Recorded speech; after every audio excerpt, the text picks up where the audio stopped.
Hello students, कैसे हैं आप लोग। स्टूडेंट्स, आज हम आपके लिए विलियम लेसन का एक और टॉपिक लेकर आए हैं, हेनरी नियम के अनुप्रयोग। कल के वीडियो में मैंने आपको हेनरी का नियम बताया था, जिसमें आपने पढ़ा था कि किसी स्थिर ताप पर किसी गैस की द्रव में विलेयता उसके आंशिक दाब के समानुपाती होती है। अर्थात जिस गैस का आंशिक दाब अधिक होता है वो गैस विलयन में अधिक मात्रा में घुलती है। तो अब आगे ध्यान दें, इसी कॉन्सेप्ट का है हेनरी नियम के अनुप्रयोग। तो हेनरी के नियम में जो पहला अनुप्रयोग है वो ये है कि बेटा, आपने देखा होगा कि जब हम सोडा वाटर या कोल्ड ड्रिंक्स की बोतल को ओपन करते हैं तो उसमें एक झाग के साथ कोई गैस निकलती है, तो वो गैस होती है CO2 गैस। जब सोडा वाटर या कोल्ड ड्रिंक्स को सील पैक करते हैं तो उस समय हाई प्रेशर पर, क्योंकि अगर प्रेशर ज़्यादा होगा तो गैस ज़्यादा डिजॉल्व होगी, तो हाई प्रेशर पर CO2 गैस को कोल्ड ड्रिंक्स और सोडा वाटर में डिजॉल्व कर दिया जाता है, घोल दिया जाता है। तो पहला पॉइंट हमने लिख रखा है कि सोडा वाटर तथा कोल्ड ड्रिंक्स को सील बंद करते समय उच्च दाब पर CO2 गैस को घोला जाता है। आई बात समझ में? तो ये एक हेनरी नियम का अनुप्रयोग हो गया। इसी प्रकार अब दूसरा अनुप्रयोग क्या है, ध्यान से सुनेंगे।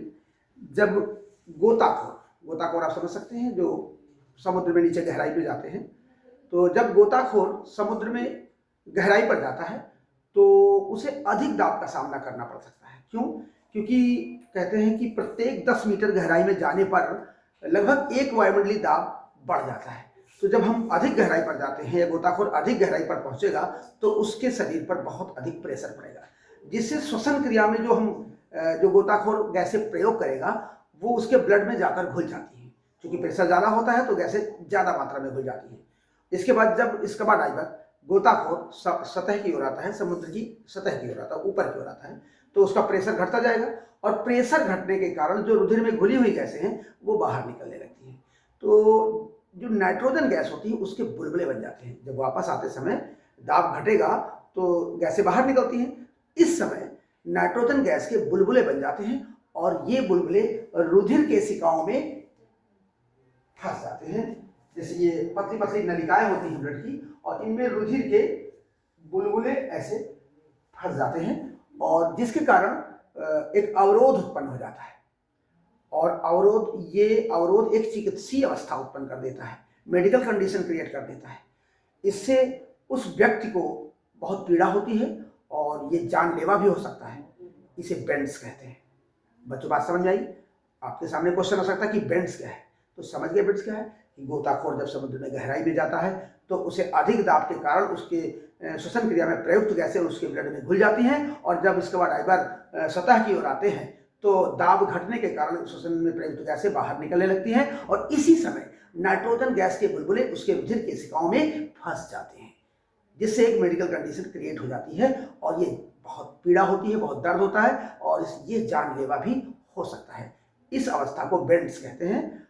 और आजकल गोताखोरों द्वारा जो श्वसन क्रिया के लिए प्रयोग किया जाता है मिश्रण टैंकों में, वो मिश्रण है बेटा 11.7% हीलियम रहता है, और 56.2% नाइट्रोजन गैस तथा 32.1% ऑक्सीजन गैस का मिश्रण प्रयोग किया जाता है।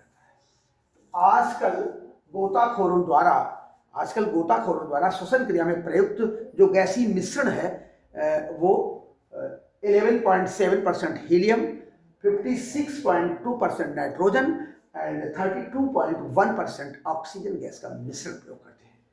तो बात समझ में आ गई? तो यहाँ पर भी हेनरी नियम का अनुप्रयोग है।